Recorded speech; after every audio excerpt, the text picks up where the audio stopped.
Welcome back to the Shankly Sessions, the Liverpool podcast we bring you each and every week on the Dynamo Podcast Network. Head over to YouTube, smash that subscribe and bell notification button. Audio versions show are available through Spotify, Podbean, Apple iTunes, wherever you pick up audio version show, you will find us there. Joining me tonight for the big match preview, Liverpool versus Crystal Palace, 3 o'clock Saturday at Anfield. Dean Fitz, how we doing, Dino? Could not be better, my man. Could not be better. I'm just about over the jealousy of you, Ben, and Dylan's trip during the week. So 3 points tomorrow, and it'll be completely over. Absolutely. But the videos just before we get going, the videos you put out, man, fucking top of the range. Like for the first ever trip, and doing the videos on shoot, like, you know what I mean, like going over on the ferry and over in Liverpool and all. It's fucking class. Like, definitely going in the right direction. So fair play to you. Yeah, absolutely. I was the boys said to me afterwards, I was sorry, I should have got James Redmond to do a soundbite, but I never thought of it. Like, boy, he was super cool to talk to. Great lad, like, you know. Yeah, that's me. That's me in a nutshell. The way he reacts to the football. He's absolutely wired to the moon, but he bleeds red and he bleeds Liverpool through and through, no doubt about it. So fair play. No, you had to send him that picture on Twitter now and ask him to come on the show. Yeah, absolutely, 100%. Let's get into this. 3 o'clock Saturday, Anfield. Kind of a little bit of a come down a little bit from AC Milan during the week in the Champions League, but however, only if we drop any points. 3 points tomorrow, and I couldn't give a shit. Yeah, I just hope he has the boys fired up, though. You know the way sometimes you can get that little Champions League hangover. But Crystal Palace, they always give us a good game. Always a decent match. Yeah, definitely. They'll be on a high after the hiding that they gave Spurs last week, you know what I mean, and having the week's rest. They're not going to fear coming to play us. And why would you after the performance they put in last week? Kept it. I know they got rid of a lot of players during the summer, but they kept the basis of the team that they had there. And big thing for them was keeping Wilfred Zaha. But Hudson Edward coming in 2 goals, scored with his first touch last week. He's definitely going to start tomorrow. This lad Conor Gallagher, is it Gallagher or Gallagher? Gallagher, yeah. He's going to be flying as well. They look a very, very good team this year. I wasn't expecting much from Palace this season. With the players that they lost during the summer, and Vieira coming in relatively unknown in the management team, and then like they kind of gone under the radar, brought in some very, very good players, by the way, and I was apprehensive when I seen the Liverpool team on Wednesday when it was announced and so many changes to it. But to come out the other side of the better side of a 5-goal thriller, playing at home again. That's one thing I did say to my dad the other night was, I'm just buzzing the fact that we played at home, got that win, coming from behind, playing at home again on Saturday, 3 o'clock game. Everybody's going to be buzzing. Just really, really hoping that we see Virgil van Dijk and Konate tomorrow, centre back pair, and really, really excited to see that if it happens. Yeah, it'll be interesting if he rings the changes again. Obviously, he might revert back to the team that's been playing in the league. But one thing I wanted to raise with you, the crowd. You always focus on the crowd. The crowd on Wednesday were absolutely electric. The place was absolutely hopping. And that 12th man to us is absolutely huge, isn't it, at Anfield?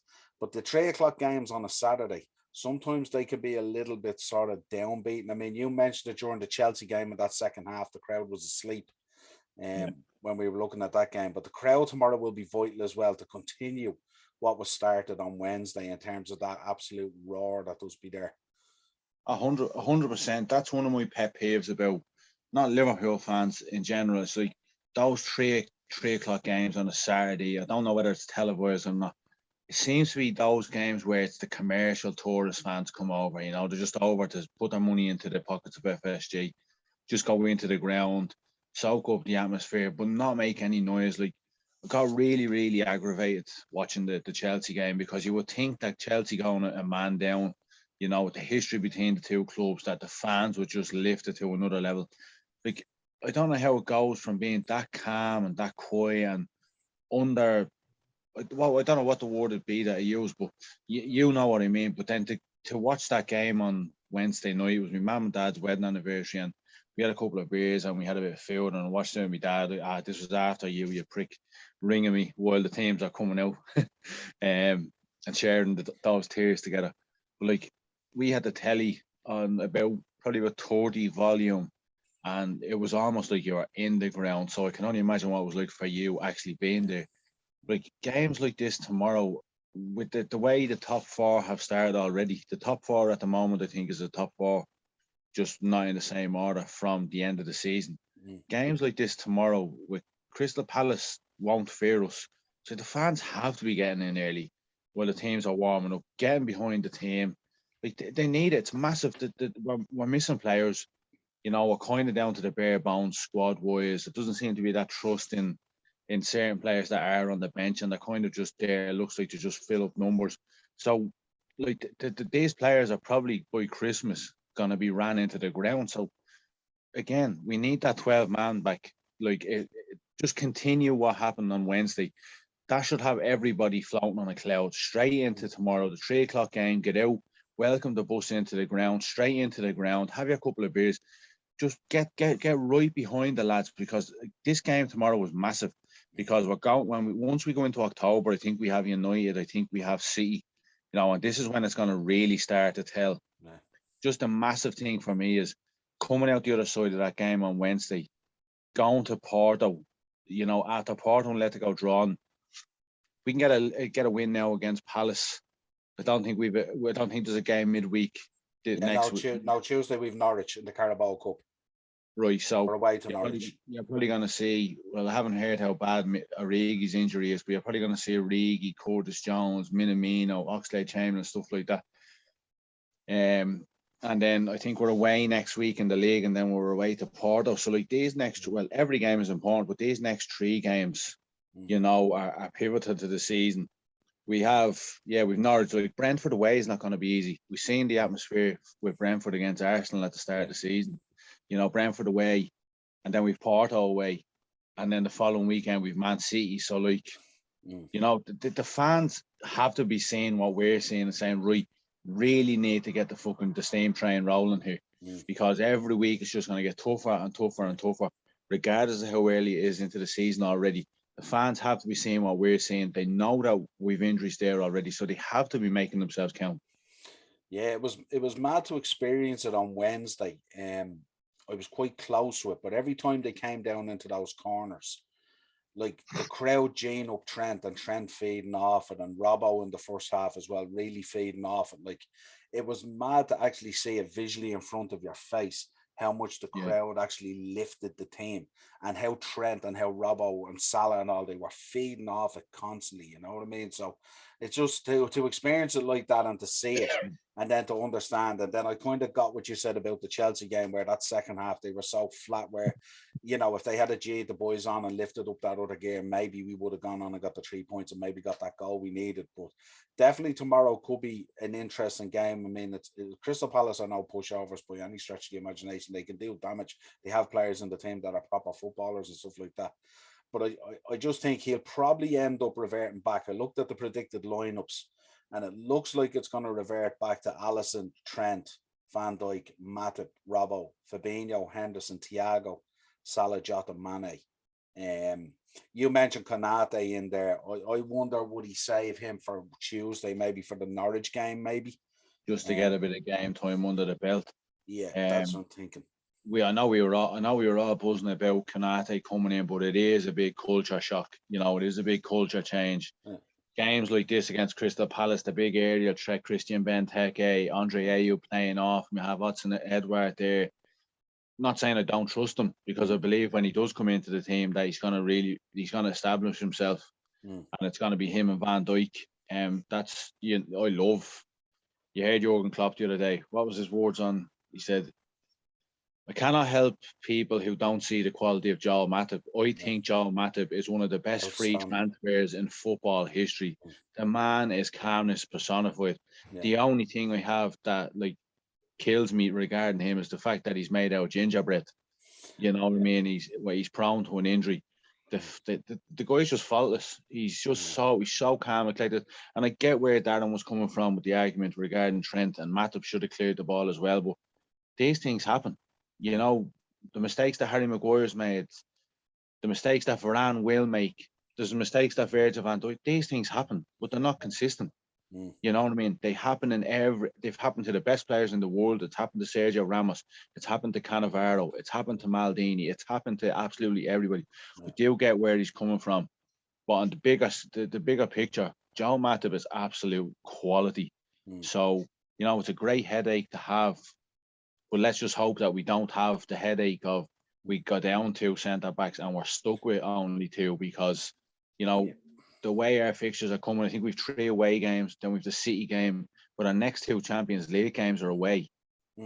Like, so going to Porto is pivotal. Getting a win tomorrow is pivotal. Every game is pivotal. We get a win, but to progress in the Champions League, going to Porto after winning our first game and Atletico dropping points, it's pivotal we go there and get points, because that Atletico game away is going to be mental torture for Liverpool fans, because we know what they're set up to do.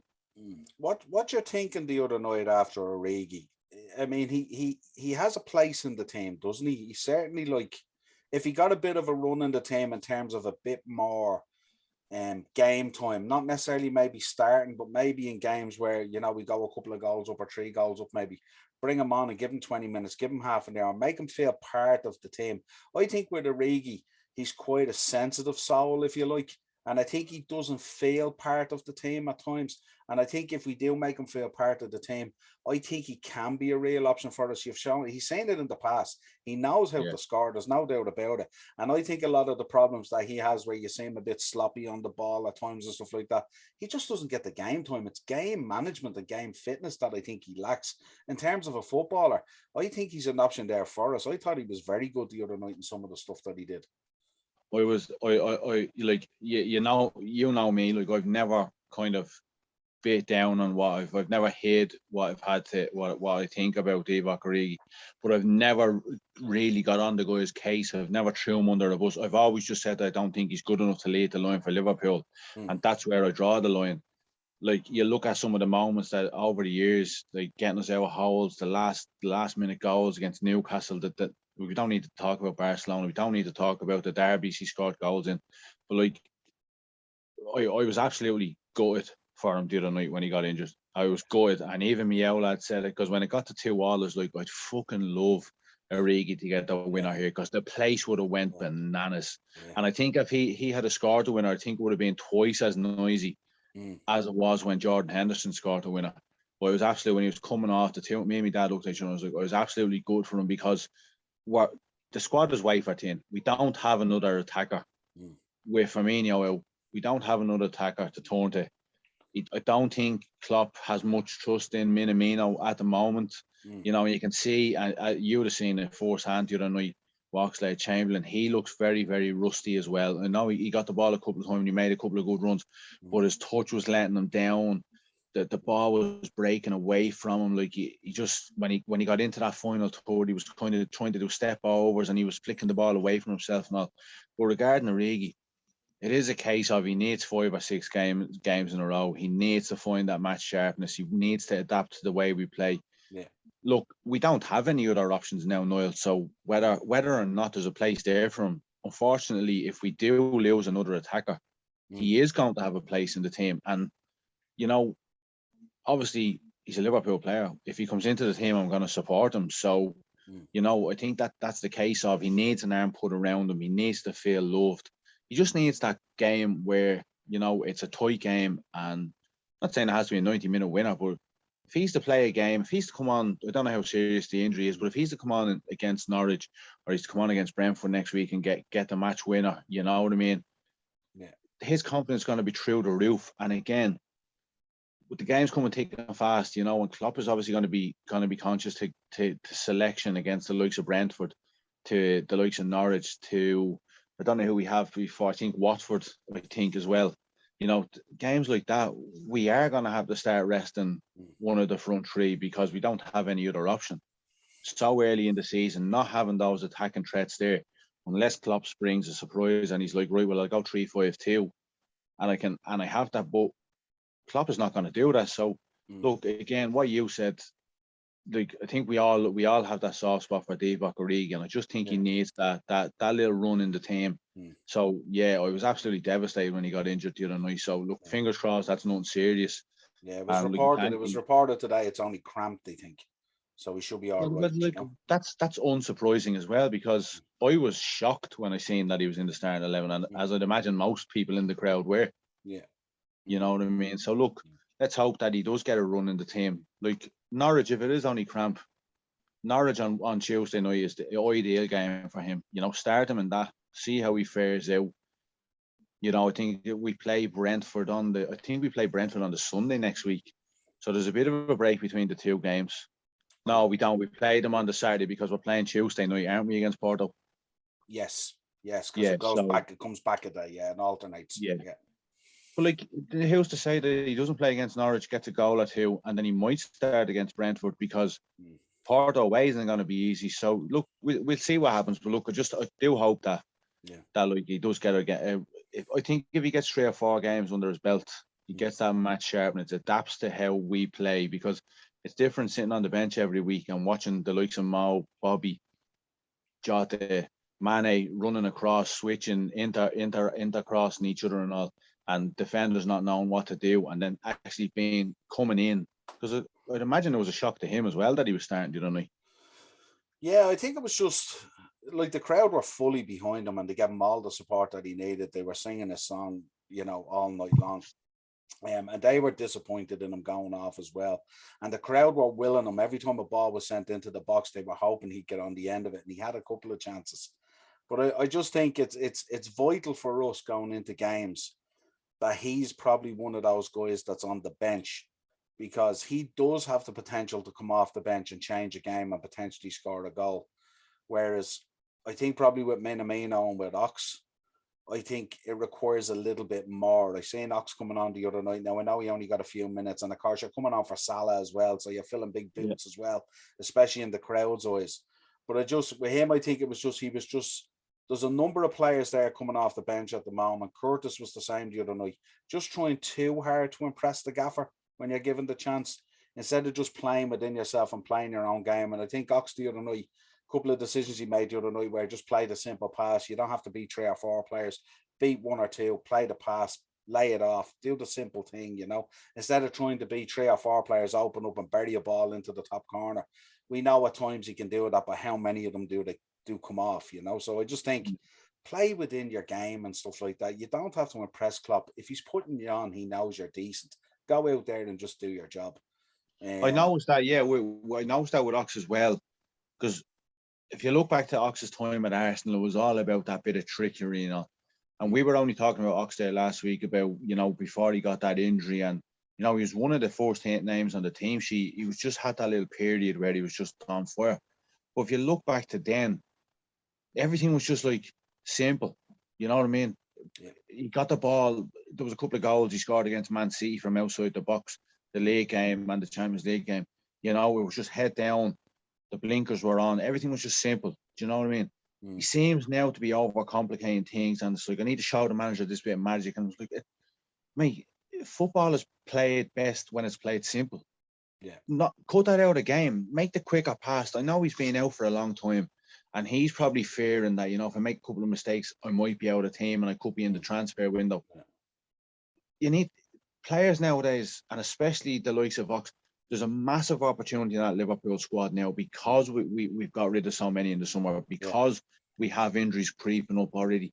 Just do it simple. Like, I wish I was Jurgen Klopp. Just drag him into the office, show him clips of before he got injured. Everything was simple. And that's why I said it last week. We both said, I was like, he was just on fire for that little period. And when he got injured, it was just devastating for the fan base as well, because I think when Oxlade-Chamberlain came in, a lot of people were like, really? You know what I mean? Like, if he was that good, Arsenal would have bent over backwards to try and keep him, which they didn't. So just do it simple. I'm excited to see what happens as well with Minamino, because Klopp obviously told him he wasn't going for a reason. And he'd probably start on. I don't think he'd get a game tomorrow unless it's worst case scenario. But I'm excited to see him on Tuesday night. And get that bit of game time as well. Yeah, it's an exciting time because I think we were all a bit down after the Chelsea game, especially me, because then me and you had our little fallout. But it is exciting when you look at, like, we're still unbeaten. I think we're 14, 15 games now unbeaten. You know what I mean? We are getting that little bit of a run together again. And, you know, I think it's backs to the walls because you look at the squads that United have, the City have, the Chelsea has, and then you look at our squad, we don't have that bit of quality to come in, you know. Whereas I think United can refresh it, Chelsea can refresh it, City can refresh it. One thing I did say, though, was with the money that's being spent at those three clubs, they can go and do what they want. We kind of need to just focus on each games as it comes and just go under the radar. So, look, these players that we're talking about have a massive opportunity coming up, massive opportunity, and I'm just hoping that they take it. I noticed as well in the pre-match press conference today with Klopp. There's a calmness about him at the moment that had been missing for a while. When he was losing his mind a little bit last season for all sorts of reasons, play, injuries, of course, the loss of his mother and stuff like that. But I just think there's a calmness back there with him again, and he's laser focused on what the goal is. And, as laser focused as his eyes, Niall. Absolutely, and absolutely. But I just think looking at him as well, I think there's a kind of a difference in his approach this year in terms of he knows what he has and he knows what he has to do and how he has to baby some of these players through some of these games and be careful with them and stuff like that. You know, I mean, Salah has taken off like a rocket as he always does anyway. I mean, he's an outstanding player and stuff like that. But again, he's one that we have to be so careful with because if we were to lose him at all, we'd be in a good bit of trouble because he's the main man for the goals, really. Now, I know what I did like and what I've seen so far this season is obviously Klopp has spoken to the midfield now, and there's an expectation that midfield needs to chime in with goals and take the pressure off these guys up front, which I like. And we seen it the other day with Fabinho getting a goal. We seen it the other night with Hendo chiming in and getting a goal. There seems to be a lot. Unlucky not to get that goal last week. Absolutely, and even Keita developed a couple of chances where if he had taken the shot, he could have had something, you know. So I like the way that midfield now is supporting those front three more in terms of having a go to try and put goals away and take the pressure off them, you know. So there's a kind of a little change in the pattern of play there, and in terms of the emphasis that I'm beginning to like, and I seen it very much against Milan the other night. There was a lot of chances on the edge of the box for a number of our midfielders to pull the trigger. Now, getting them to pull the trigger is a different thing, you know. Yeah, exactly. No, that's one thing that I liked most about the Leeds game because I pinpointed the Leeds game would be harder for us. That out of the first four games, I know we had Chelsea before them, but I pinpointed the Leeds game, and I did say it on the Shankly sessions that the Leeds game away at Ellen Road with the fans back in the stadium was going to be the game that I was worried about most out of our first five fixtures. And the one thing that I noticed about the Leeds game was when the team was announced, and I said that I'm in fear of us being overrun in the middle of the park. Thiago, how many times did I say during the summer? You know, Thiago absolutely bossed that game against Leeds, and he did it again the other night. When he came on, you know, he just has that calmness. It's just so elegant.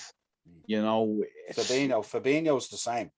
I was watching Fabinho the other night. The way he breaks up play is incredible. We know what Fabinho does, but this is the Thiago we all wanted to see. You know what I mean? You look at his stats for that Leeds game, absolutely outstanding. If he was wearing a Man United shirt or if he was playing in Europe, people would be talking about him as this. I think because it's at Liverpool and just everybody hates Liverpool, let's be honest.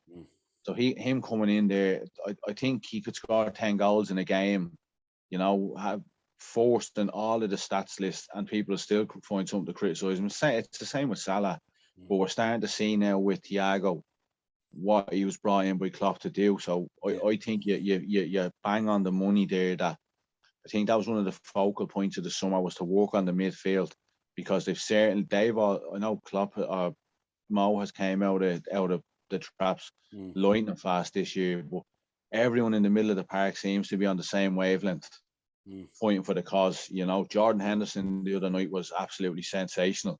That goal was absolutely unbelievable. First time on the volley like that, and straight away.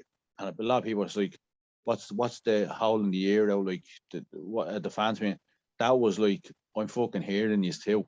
Everybody's hearing you, like, and let's fucking keep it going.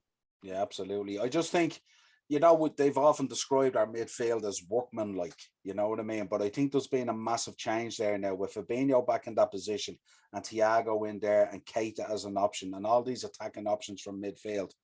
I think what Klopp has said to the boys is push forward, support the front three, and absolutely go for it. But we want a certain amount. I reckon he set targets for all those boys in midfield. Fabinho obviously is more the holding thing, and he breaks up the play and any of the counters and stuff like that. But I think he has set an expectation this year for Jordan, Keita, and Thiago, saying, I want you guys to get maybe 10 plus goals or something like that. That's the expectation this year. Take the pressure off the front three. We can't be relying on Mo every week and stuff like that. And I think you can see it's different now. The guys are bombing forward in terms of those support roles, both out on the wing with Robbo and with Trent to open up passages of play and pull players all over the place to create those spaces.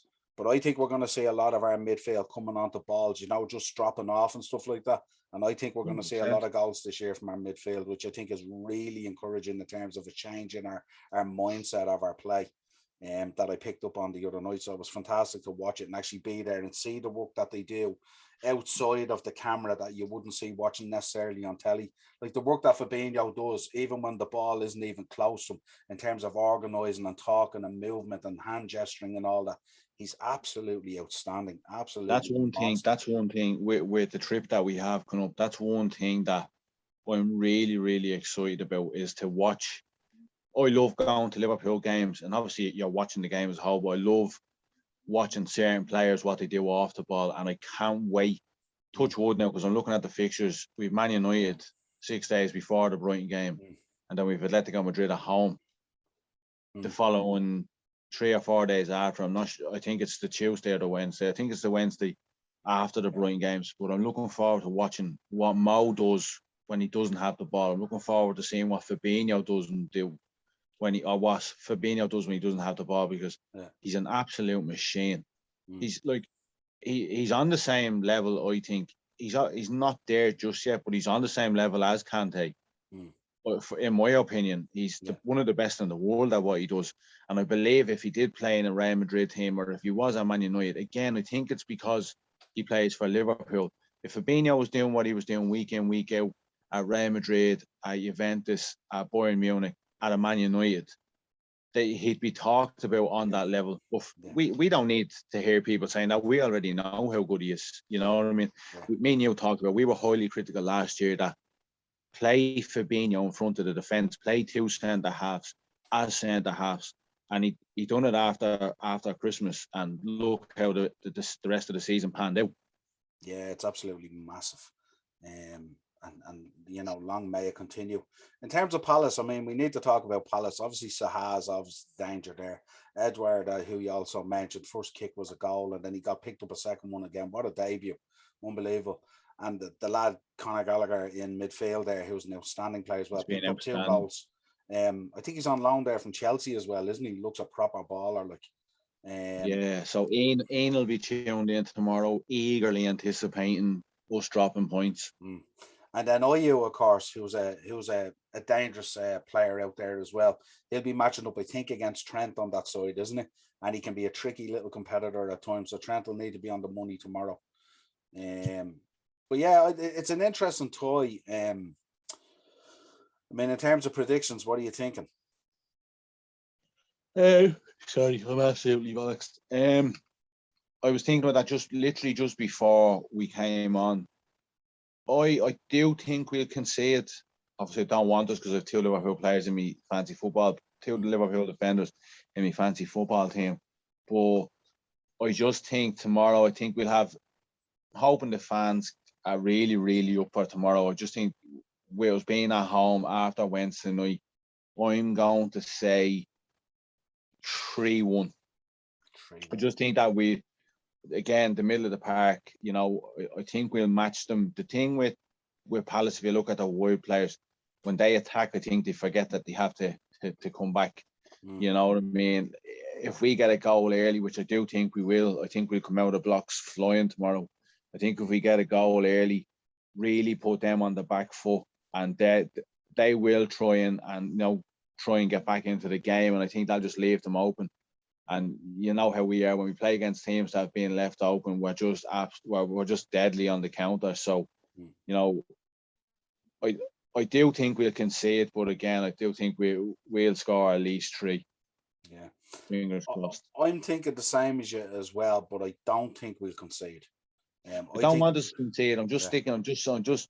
You know, look, I just when if we've seen over the past, well, like not as such since the start of the season, but you know, the goal against Chelsea, like that was just an absolutely unbelievable header. You know, there's nothing you can do about that. So, you know, I do think we have that bit of clumsiness in us at times at the back. You know, we seen it the other night. You know, the 2 goals were soft. Yeah, I'm just thinking that, you know, you could have an episode like that again, you know, where we just get caught out, you know, for that split second. But I just think the boys will have too much in the middle of the park and going forward. I think again, Fabinho, he'll just shore up everything at the back. The main thing for me is, you know, just seeing who's playing centre half. I'm just so excited. I really hope it is that it's going to be Virgil and Konate. But again, what you were saying, you know, the Norwich game would be the perfect introduction for them on Tuesday night. Yeah, I'm looking forward to the Thiago or Fabinho matchup against Gallagher. That should be an interesting one because he's a very offensive player, and as you said, you know, not necessarily in tune with actually tracking back and stuff like that. So I think it'll be interesting to see how that matches up in midfield. You know, the midfield is really what unlocks all this, you know, and I'm not sure whether their midfield can stand up to our midfield. I think across the park, I think we've a bit too much for them, you know. I was saying that I don't think they'll fear us, but in saying that, I don't think they'll just kind of let off the reins. I do think they'll be a bit cautious. You know, we know what the boys can do on that day. Mane is due 2 or 3. Jesus, the guy is just everything he touches is going a mile over. It's in the corner flag. It's going into someone's back garden around Anfield. Took 10 attempts last week to get a goal. Like he's gonna hit someone for 3 or 4 soon. Let's hope it's tomorrow. But you know, for me, you look at the games. Every game, we're hitting 17, 18, 19 attempts on goal. You know, a lot of them are blocks. You know, they're just going just wide. We're gonna hit someone for 5 or 6 soon. Yeah, he's close to tasting that 100th goal as well in the Premier League as well, isn't he? So hopefully it's tomorrow. You know, in front of the fans. You know, like really finish off a great week. You know what I mean? The lads get a break then against Norwich. I do think Klopp would like to win a domestic. I think we'd all like to win a trophy at this stage, a domestic trophy. So, you know, we will see the changes rang in on Tuesday, but I do think we'll be surprised by some of the actual strongest 11 will be playing as well. But, you know, I think once Mane gets that goal or 2, he's gonna hit the ground running. You know, Jota is always deadly in front of goal. Like Mo is just, I don't even need to talk about how great he is. His stats are absolutely outstanding. It's frightening how good that guy is. It's scary with Mo Salah because I looked at him the other night as well, and you know he's always looking for the ball, and he's always looking for that cross-field ball. I don't know how many times. Must have been 10 times the other night in the match. He signaled to Joe Gomez to hit him with that crossfield ball into that corner. And Joe never seen it. He just played it into Matip each time. He never even seen it. And that's probably because he's only back. He hasn't been playing. So he's probably a little bit match rusty. Yeah, very cautious. But Salah wanted all the time. You could even see getting subbed off in the 85th minute for Ox. He was absolutely disgusted coming off. Like, you know what I mean? Which is what you want to see. You know, you don't want him coming off and be happy coming off. Even with 5 minutes to go, he was as hungry as the first minute, and he absolutely tortured Milan. The play between him and Trent and Jordan dropping into that pocket beside him as well, that triangle there, absolutely outstanding the other night. Like, it's just, and such simple football as well, but unbelievably effective, you know. Like, it was just great to see it. And we were like, literally, I was looking down on it as if it was outside my bedroom window, and it was incredible to see. So simple, so direct, but so brilliant, you know. But yeah, this has been your Liverpool versus Crystal Palace preview. Come on, you red men. We hopefully get the 3 points tomorrow. Push on. I think if we win tomorrow as well, we go top, don't we? That'll be interesting. Put a bit of pressure on the others. Yeah, we'll have them cracking in their boots already. They will. come here, as I said, I'm not worried about anybody else at this moment in time. Everybody has to play each other twice. You know, we look at teams and they go, look at the fixtures we had at the start. Look at the fixtures that we have in this month. Everybody has to play each other twice. So I'm just taking each game as it comes. So I was disappointed after the Chelsea game, but that Leeds game last week has really got the blood flowing through me again, because I expected us to win, but I expected it to be a lot tougher. I just think the midfield really, really turned up. You know, the back four, well, we conceded 1 goal. We've scored 10 goals this season. We've conceded 1. You know, everybody just seems to be on the same wavelength. You know, and again, tomorrow after Wednesday night, coming from behind against a good AC Milan team, a very good AC Milan team, I think, you know, tomorrow is the perfect opportunity to just start putting that pressure on them around us, because if we go top, I think we go 3 points ahead of them. I know it's only 5 games in, but we go 3 points ahead of Chelsea and United, you know, and they're already chasing. You know, that's what it is. You just win your games, put the pressure on the teams around you. Yeah, well, we can see it last week. I mean, last week we played last, so the pressure was on us going into that Leeds game because the other teams had played and had won. So the pressure was on us. So now it's our turn this week. Put the pressure on them and let's see how they stand up to it, you know. But yeah, really looking forward. I think it's going to be a great game, and I think hopefully the crowd. Can I just say before we go, just Pele took a bad turn and he's gone back into intensive care after the removal of the brain tumor, and I'm just hoping and praying that he pulls through. You know, just to see some of the stuff that guy did with football at his foot, you know, absolutely outstanding. He was in your generation. You know, I mean, you would have grown up when he was still playing. Whereas my generation, we weren't lucky enough to see him. We've only seen the clips and all. And I really, really hope that he pulls through. You know, he's still got a lot to fucking give to us.